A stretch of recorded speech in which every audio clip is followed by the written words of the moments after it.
In front of me I've got JEEP Grand Cherokee. In this video I'll show you how to use passive entry feature.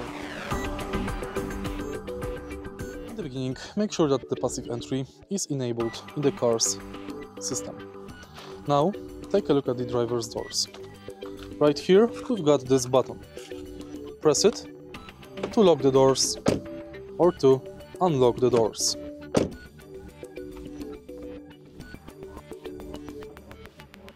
Take a look right here.